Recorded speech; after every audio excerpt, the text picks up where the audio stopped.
కాకినాడ జిల్లా పిఠాపురం నియోజకవర్గంలో పవన్ కళ్యాణ్ పర్యటన కొనసాగుతోంది. ఇవాళ రెండో రోజు పర్యటించనున్న పవన్ పలు అభివృద్ధి పనుల్ని ప్రారంభించనున్నారు. ఉదయం 10 గంటలకు పిఠాపురం R&B గెస్ట్ హౌస్ నుంచి గొల్లప్రోలుకు వెళ్లనున్నారు. అక్కడ ఇళ్ల స్థలాల్ని పరిశీలించనున్నారు పవన్.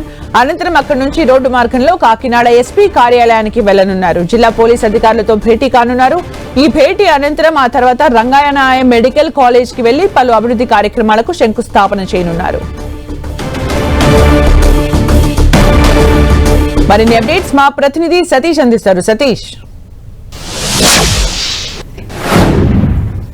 సుమిత్ర, కాకినాడ జిల్లాలో డిప్యూటీ సీఎం పవన్ కళ్యాణ్ పర్యటన అయితే రెండో రోజు చేరుకుంది. రెండో రోజు ఈ రోజు ఉదయం 10 గంటల సమయంలో R&B గెస్ట్ హౌస్ నుంచి రోడ్డు మార్గంలో గొల్లప్రోలు చేరుకుంటారు. గొల్లప్రోలు పేదలకు ఇచ్చే ఇళ్ల స్థలాలు అయితే మాత్రం పరిశీలించనున్నారు. అక్కడి నుంచి గొల్లప్రోలు నుంచి రోడ్డు మార్గంలో కాకినాడ చేరుకుని కాకినాడ ఎస్పీ కార్యాలయానికి అయితే వెళ్తారు. ఎస్పీ కార్యాలయంలో పోలీసు ఉన్నతాధికారులతోటి పోలీసు యంత్రాంగంతో కూడా సమావేశం కానున్నారు. అయితే జిల్లా వ్యాప్తంగా కూడా జరుగుతున్న క్రైమ్ మీద లేకపోతే జరుగుతున్న పరిస్థితుల మీద పూర్తి స్థాయిలో ఈ పోలీసులకు సలహాలు సూచనలతో పాటు వాళ్ళతో సమీక్షా సమావేశం కూడా నిర్వహించనున్నారని చెప్పొచ్చు. అయితే యువత గంజాయి మీద, అదేవిధంగా టీజింగ్ల మీద, అమ్మాయిల మీద జరుగుతున్న అఘాయిత్యాల మీద కూడా కొన్ని సూచనలు కూడా పవన్ కళ్యాణ్ తన అభిప్రాయాలను కూడా పోలీసులతో పంచుకొని ఉన్నారని కూడా మనం చెప్పుకోవచ్చు. ఆ పోలీసులతో సమావేశం అనంతరం అక్కడి నుంచి అయితే రంగరాయ మెడికల్ కాలేజ్కి వెళ్తారు. రంగరాయ మెడికల్ కాలేజీలో అయితే పలు అభివృద్ధి కార్యక్రమాలకు అయితే మాత్రం శంకుస్థాపనలు కూడా చేయనున్నారని చెప్పుకోవచ్చు. దాని తర్వాత అంటే రామ్ కోసాకు సంబంధించిన ముఖ్య సభ్యులతో కూడా పవన్ కళ్యాణ్ అయితే సమావేశం కానున్నారు. సమావేశం అనంతరం అక్కడి నుంచి GRT హోటల్కి అయితే వెళ్తారు.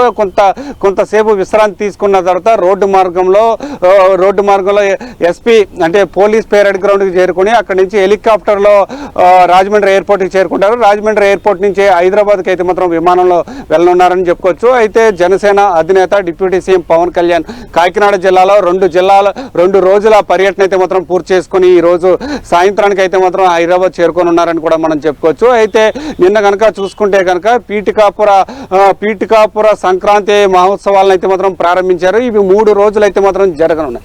అయితే పీఠికాపురంలో జరిగే సంక్రాంతి ఉత్సవాలను రాష్ట్ర పండుగగా కూడా చేసుకోవాలి. ప్రతి సంవత్సరం ఖచ్చితంగా పీఠికాపురంలో సంక్రాంతి ఉత్సవాలు జరుపుకోవాలని చెప్పి పవన్ కళ్యాణ్ కూడా సూచనలు అయితే చేయడం జరిగింది.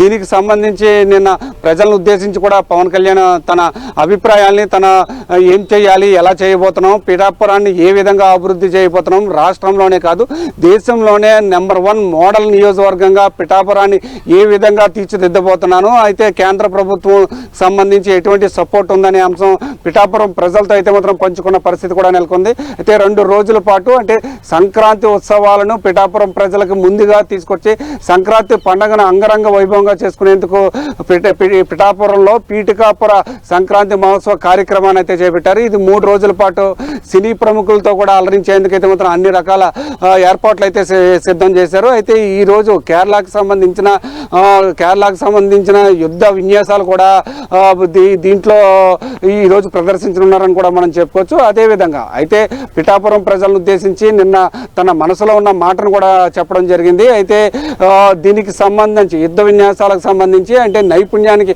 సంబంధించి ఒక అకాడమీని కూడా పిఠాపురంలో తన సొంత డబ్బులతో కూడా పెట్టబోతున్నానని చెప్పి తన అభిప్రాయాన్ని కూడా పవన్ కళ్యాణ్ అయితే చెప్పడం జరిగింది. ఏదేమైనప్పటికీ కూడా 2 రోజుల పర్యటన ముగించుకొని ఈ రోజు సాయంత్రానికి అయితే మాత్రం హైదరాబాద్ చేరుకొని ఉన్నారని కూడా మనం చెప్పుకోవచ్చు. Sumitra, thank you Satish for the updates.